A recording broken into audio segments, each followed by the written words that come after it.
Hi, and welcome to MLM for CEOs. As the name suggests, this is a channel aimed at the CEOs and decision makers in the company.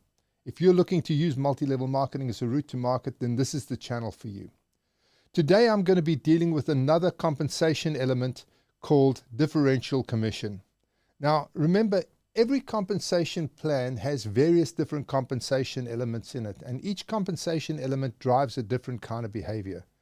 Today, we're going to be looking at differential compensation that drives a much more structured MLM business. So let's get started. So first of all, differential commissions is based on the stair-step breakaway structure. So that is a top-down structure.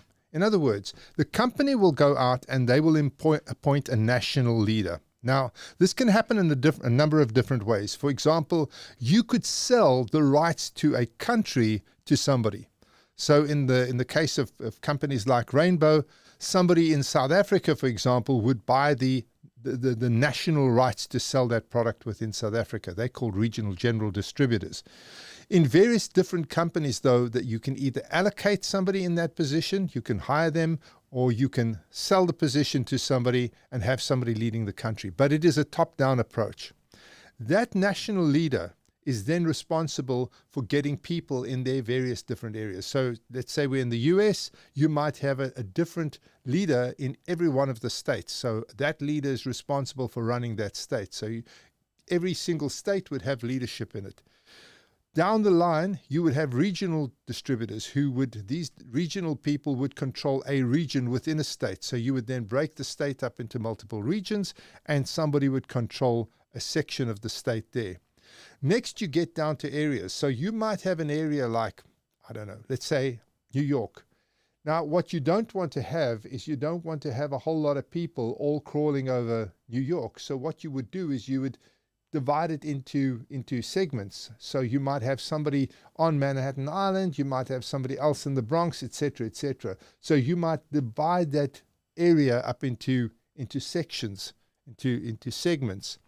Then in each of those segments, you would create team leaders. And each team leader then would in turn hire or recruit representatives. Now, generally the structure, nobody gets hired. So I misspoke there. Generally what happens with a structure like this is each person is self-motivated. They're in the business for themselves. They own that area. They control that area and they're looking to maximize sales within that area.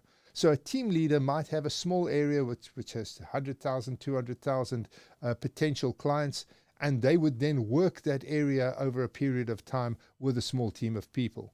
So this is very much a very structured type of approach to multi-level marketing. Now, each of these positions have various different kinds of commissions. So if you have a look at this, you might say, well, the national directors would have a 50% commission. The state managers would have 45%, regional would get 40%, area managers would get 35%, team leaders would get 30%, and representatives would get 25%. So if a customer purchases, what would happen is that the commission would flow. So let's say we have a customer and a representative goes out to the customer and makes a $100 sale. Okay? In this particular case, the representative would get 25%.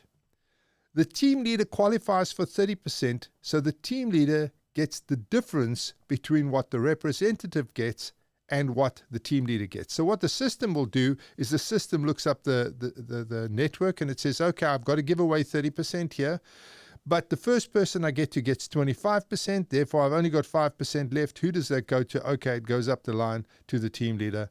So the representative would make $25 and the team leader would get the difference, the leftover, whatever you want to call it, of $5. So that's why it's called the differential commission. It's because as the system flows up, each person gets the difference between what they are qualifying for, the percentage they qualify for, and the percentage the person below them qualifies for. Now, if that team leader does a personal sale to a customer, which obviously they would be in their rights to do, then what would happen is they would be qualifying for 30% and they would get the entire 30%. Now, there's various different approaches to it. Some companies say if a team leader makes the purchase, then they would only get the 25% retail commission. But generally what happens is they would get whatever they qualify for. So if they qualify for 30%, they would make 30%. Let's take this one level up. Now we've got an area manager involved. So the area manager has a team leader has a representative makes a $100 sale. So the rep would get 25% commission, which is $25. The team leader gets $5. And as you can see, the area manager gets the difference between what the team leader qualifies for and what they qualify for. So they make a $5 commission. Now, obviously, if the team leader makes the sale directly, then what happens is that you get 30% going to the team leader. So the team leader will get a $30 commission, and the difference again goes to the area manager of 5%. Obviously, if the area manager were to make the sale themselves, then they would get the entire 35%, which is $35. So you can see how that difference works. And as you go up the network, each person gets the difference. So you can see here 5% to a representative, 5% to the area manager, 5% to the regional directors, 5% to the state management, and then of course 5% would go to the national director. And so this entire structure works very well for managing companies that have got a very specific kind of product into a very specific area. Now, the negatives of this compensation plan is that there's no breakage. So breakage is retained earnings. Breakage is what the company does not pay out because somebody doesn't qualify for commissions. Now, in this particular case, there is no breakage because you guaranteed to pay out 50%, and the system is going to keep on paying until it's paid out the entire 50%. I just need to be clear that that 50% is just an example. Some companies go up to 60%, some companies only go up to 40%. It depends on how this all works for you, and you can decide on what kind of margins you got, what kind of percentages you can pay out. It also depends on the size of the sale you're making. If it's a very high-end sale, then you might have smaller commissions because you're selling a very expensive product, etc. So this is very dependent on your product, the actual commission percentage that you give out. But the one thing is for sure, if you say you're going to pay out 50% in this particular compensation plan, then you actually land up paying the entire 50% because the difference flows up to the people at the top, and that's the end of it. It is, unfortunately, an MLM plan that grows slower. Because it requires it's a top-down position. You're not just getting the masses to slowly bubble up the network. What you're doing is you're assigning areas and you're assigning people to spaces. So you're looking for very specific people in specific areas. So the growth of the business is generally a lot slower. You don't have rapid, explosive growth. It's very hard to rise through the ranks. So a person who comes in as a dealer right at the bottom who's just doing the sales, their representative, for them to rise up the ranks difficult because there is only one national regional distributor. That's the only person that can take that place. Nobody else can have it. And as you move down the ranks, each of those positions are pretty locked in. There is some room to grow where a person says, look, I want to become a team leader or I want to become an area leader, and there is an area open, and that person can then leave their team behind. They can move to that area. They can open up that area and they can start selling in that area. So that is a possibility, and that's how you rise through the ranks. But in traditional MLM, people just rise through the ranks. They just bubble up the network and they can get right to the top positions, the top ranks quite easily. Whereas here, those are locked down. The RGD, the national person, owns that area, and you can't shake him with dynamite. They have to die before somebody can move into their position, especially in a successful organization. The positives is you can sell these positions. So if you've got a very, very good product and you want to enter into a market, you can sell those positions for a lot of money. You can say to the guys, look, it costs you $2 million, $5 million, $10 million to have the rights to sell our product in that country on this process. And you can sell those positions. And depending on how successful you are globally, those positions can fetch a lot of money. There's accountability. So when you get a person in a country to set up the country, there's accountability because you set them targets, you set them goals that they have to hit. And so there's a level of accountability, but they do the same thing with all of their networks. So the person who's representing them at state level, they've given them targets, and they know exactly what to expect from them. And those people are talking to their area managers, who are talking to their team leaders, who are talking to their reps. So there's a very strong level of accountability going through the entire network. You find that this generally attracts people who are much more structured, and so the teams are pretty well managed all the way down. And if somebody isn't managing their teams properly, there's a please explain why, and they might lose their area. You land up with highly trained representatives. Generally, you would be using this kind of system where you've got quite a complex product that needs a lot of explanation or a lot of hardcore selling. And so you normally have very highly trained representatives. So there's very structured approaches to how the sale goes down, and the management of the business, right the way from national, right the way down to your team leaders, are very careful to train people on how to sell the product well. You've got a very motivated sales force because they're getting pulled into meetings every day. They'll have a morning meeting, and then they'll hit the road and they'll go out and they'll find the sales. So this is a very, very good way to keep a sales force motivated. So your retention amongst this kind of business is very high. So there's high retention. And then you can depend on the sales volumes.